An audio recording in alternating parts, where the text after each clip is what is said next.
want to explore um, another doorway this morning with you, and that is the word that's coming to me is luminosity.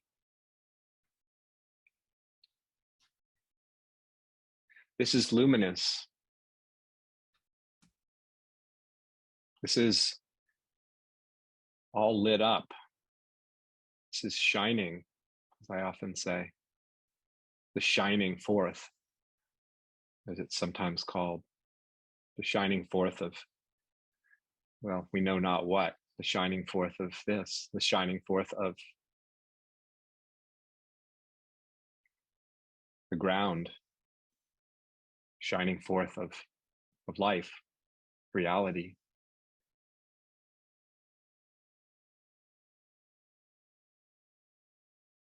And if we look, it's quite apparent that everything is shining, that everything is luminous.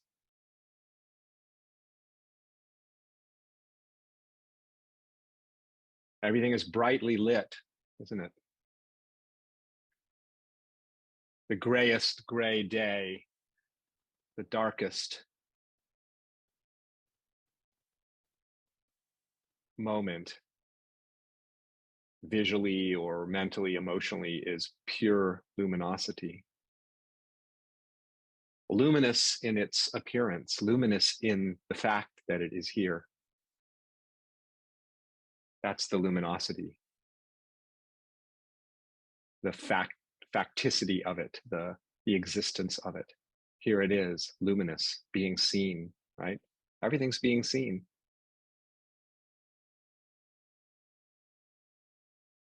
Both that which is being seen, that which is being perceived, and the perceiving of it are pure luminosity.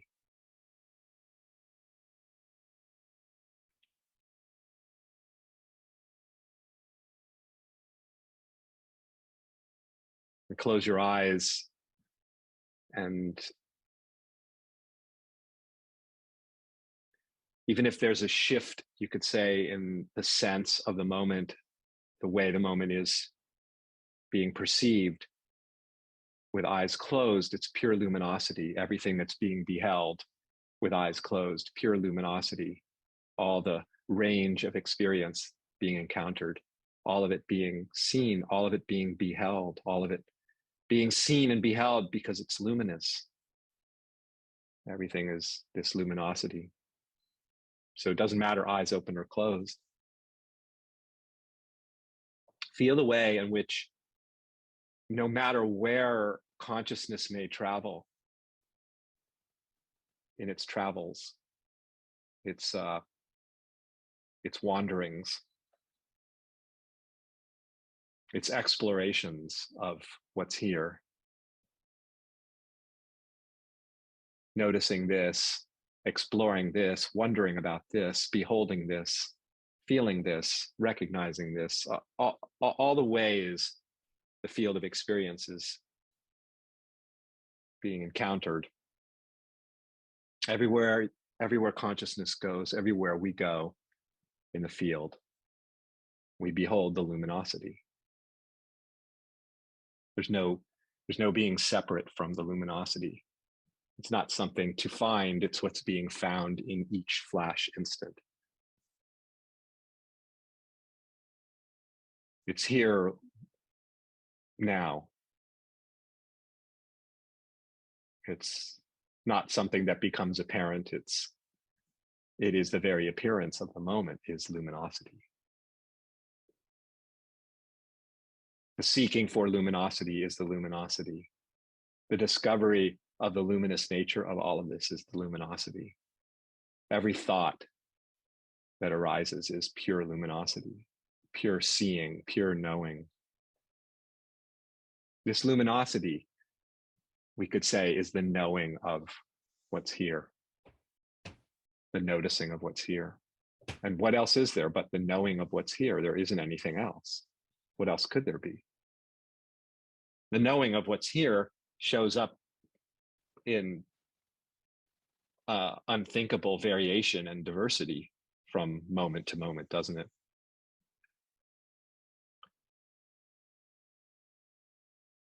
But the moments of great openness that we would describe as open and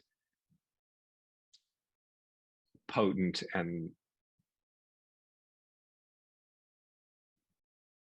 joyful are luminosity, and the moments that feel less so, that feel more closed and contracted, that we describe in those ways, are also pure luminosity.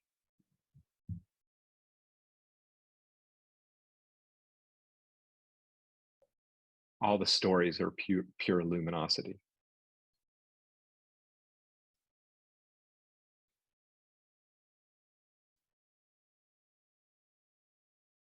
As far as the eye can see, it just sees luminosity.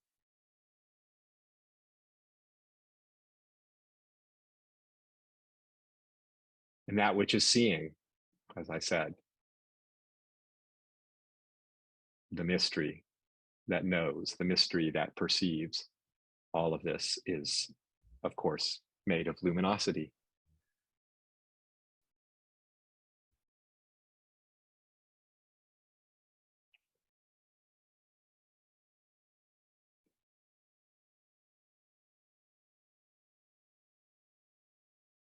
So in that sense, again, no matter where we travel, where consciousness travels in its explorations,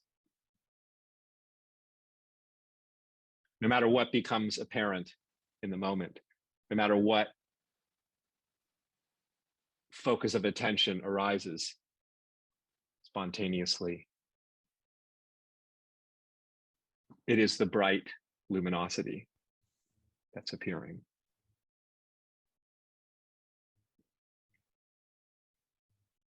It's just one seamless field of luminosity, isn't it?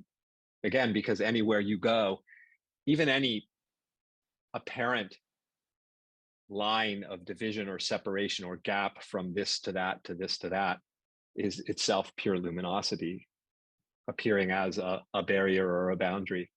So all the seeming boundaries, if one happens upon what seems to be a boundary separating something from something else, is pure luminosity as well. So it's just a field of boundless, edgeless luminosity, pure knowing everywhere, pure knowing.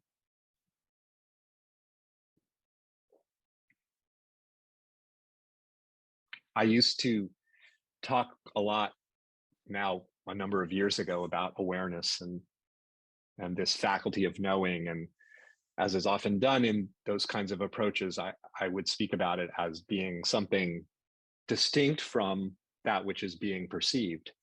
You know, the space of awareness, the space of knowing within which everything is arising. But I don't speak that way anymore because it doesn't make sense to me to speak about it in that way. It doesn't seem to be the way that it is. The faculty of knowing and that which is being known, the faculty of perceiving and that which is being perceived, are absolutely indistinguishable, really.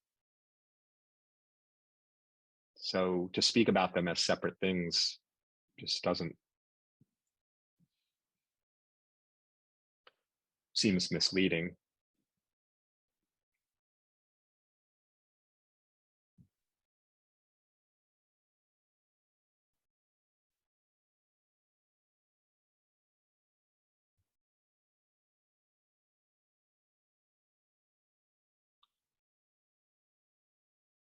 Just enjoy this luminosity, the shine of it, the brilliance of it, the radiance of it, the radiating of it, the energy of the luminosity. It's alive, isn't it? It's not some static thing.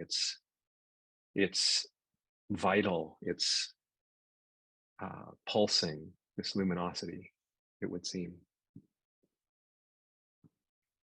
in its shine, in its creative emanation. It's so powerful. It's the power of what's here. The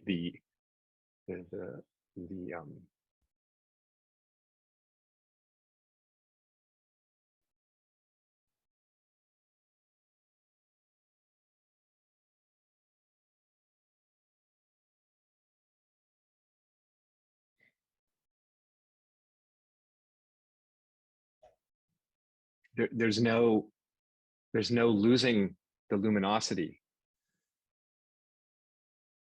What would that even consist of?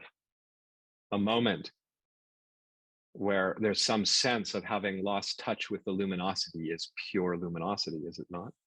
Pure knowing, the knowing of what is, the clarity of what is, everything appearing with perfect clarity, right? Everything appearing just in the way that it's appearing, perfect clarity. This is the luminosity.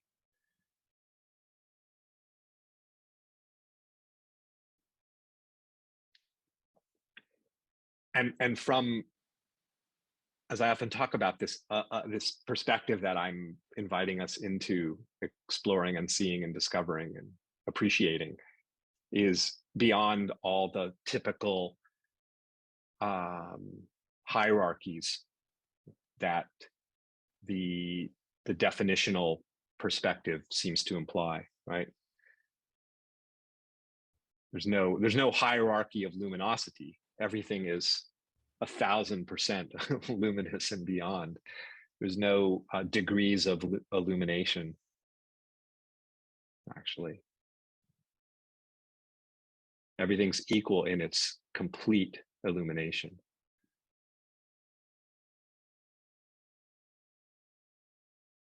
No more or less of it. No absence of it whatsoever.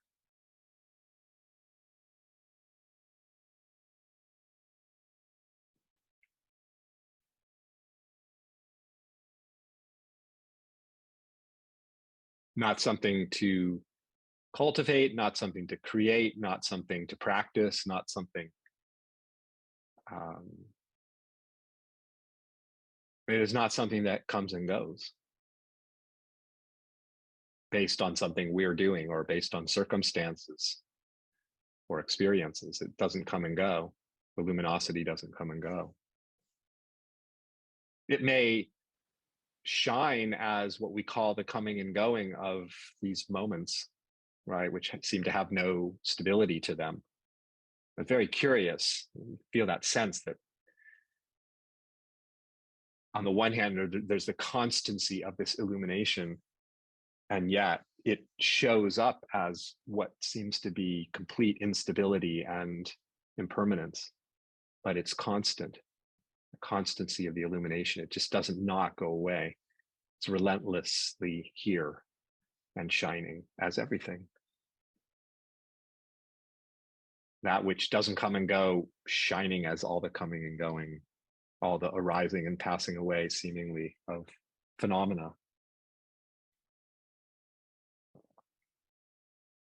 What a magic show it is, isn't it? My goodness.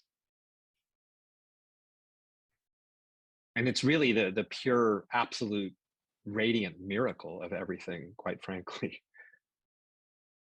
I mean, it's electric, this shining, this luminosity. Even I've been speaking a lot lately about, beginning to appreciate, not just the things we may be particularly struck by, and then appreciate the striking nature of something that's being experienced. And there's nothing wrong with that. I mean, sometimes the amazingness of it just jumps out at us and catches us by surprise, and we find ourselves in deep appreciation and gratitude for it. But maybe that's just a kind of being reminded of a luminosity that actually is in everything and shines forth as every little detail, every little flicker of experience, every little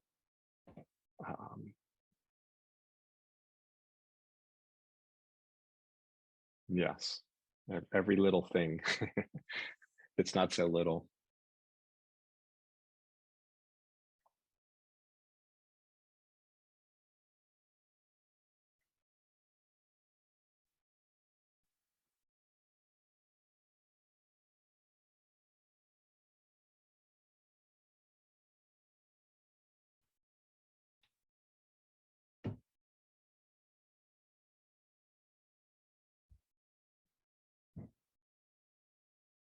I mean,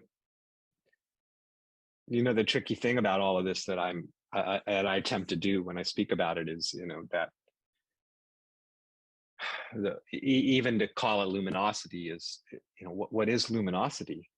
What is the radiance of this, the shining of this? It's the knowing of this. It's you explore the luminosity and what the luminosity is made of, and you come up empty-handed as you come up empty-handed, no matter what you're exploring, because you cannot determine what this is constituted of, what makes up the light of this moment, the seeing of it. It just cannot be determined, right? I mean, it's pure mystery, and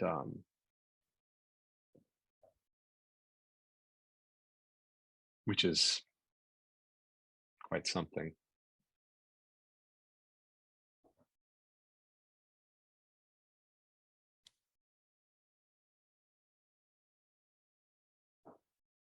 But illumination seems to be one of its, even though it's beyond ultimately all qualities and characteristics, at least that can be pinned down or described, this quality of illumination seems to be, you could say, kind of its almost like a fundamental quality of it, even again, if it's ultimately beyond all qualities.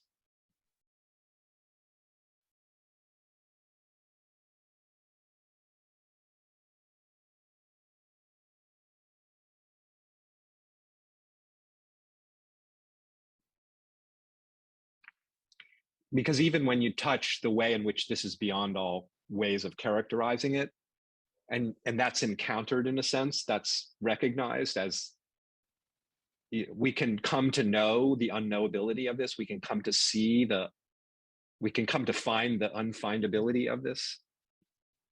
In a sense, that's happening in every moment. And when that's encountered, there seems to be a kind of a flavor of that, a sense of that, a feel of that. And I think many of the words that get thrown around in spirituality are attempts to try to capture the feel of that which is beyond all characterization, the luminosity of it, the freedom of it, the absolute completeness of it, the nourishment of it, the benevolence of it. These are in a sense, as I experience them, like primal, you could say primal qualities of it. It's never just nothing. You may not be able to pin down what it is or get to the root of it, because it's bottomless in its infinity. So in that sense, you'll hear people speak about, oh, this is nothing, but in a sense, it's the absolute bountiful treasure of treasures, probably a better way to put it, than nothing.